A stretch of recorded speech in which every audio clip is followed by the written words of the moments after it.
vous reprenez la vraie définition du bio, en fait, c'est la définition du développement durable. Je ne vais pas vous la redire, vous l'avez entendu toute cette journée.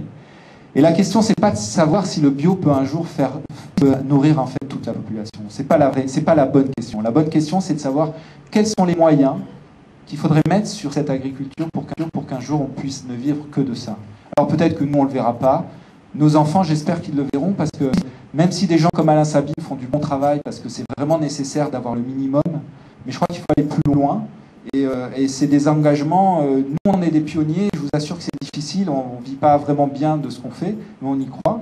Et on ne demande pas aux consommateurs de nous suivre parce qu'ils le font de toute manière, mais c'est vraiment une démarche. Et ce qu'on voudrait, c'est que les collectivités aussi y croient, soient derrière nous, et qu'on puisse représenter quelque chose, non pas une solution du passé comme on a tendance à croire que c'est la solution, mais vraiment la solution d'avenir. On est la solution d'avenir, et c'est la solution la plus compliquée, qui demande le plus de recherche, mais nous sommes la solution d'avenir.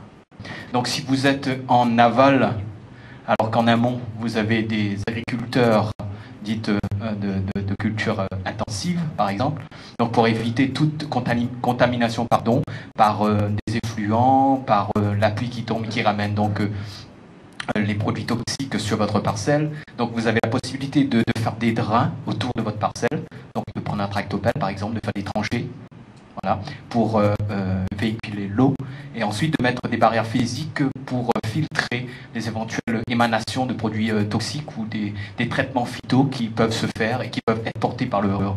Donc après, l'organisme certificateur il va vérifier si ces protections sont suffisamment renforcées pour éviter qu'il y ait des produits toxiques qui arrivent sur vos cultures.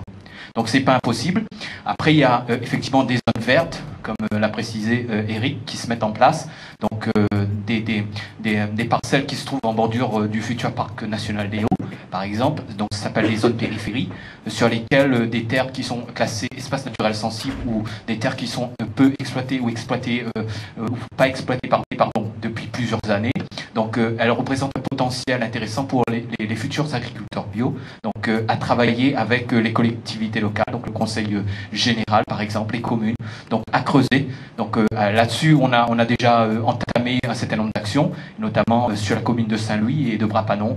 On a inscrit donc dans la charte agricole donc une fiche action pour les 20 années à venir pour insérer donc l'agriculture biologique, ce mode de production dans les espaces qui nous restent. Voilà. Donc vous êtes l'un des pionniers dans l'agriculture biologique à La Réunion, et donc vous avez rencontré une personne il y a quelques années.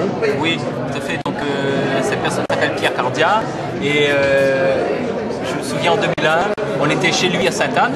Donc il avait fait une dalle de béton pour recevoir du monde, ses amis, et il a posé un conteneur, et il nous a donné ce jour-là donc les premiers sous pour ouvrir le compte de l'association Avabrino, tu te rappelles Pierre, c'est bien et moi, Thierry.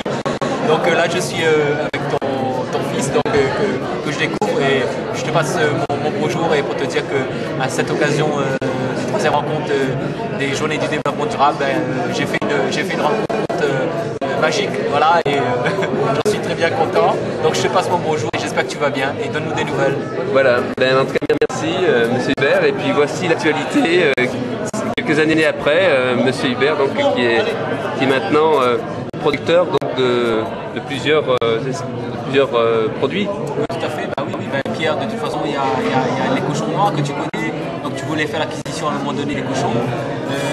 Ils sont toujours là, il y en a toujours un de côté pour toi si tu veux. Et puis bon, avec les cultures, la vanille, comme tu m'as appris à attacher les plants de vanille sur les jambrosa, et ben aujourd'hui j'en suis à un demi-hectare qui est productif. Un demi-hectare? Oui, un demi-hectare de vanille biologique? Oui, tout à fait, bien sûr, certifié depuis 2006.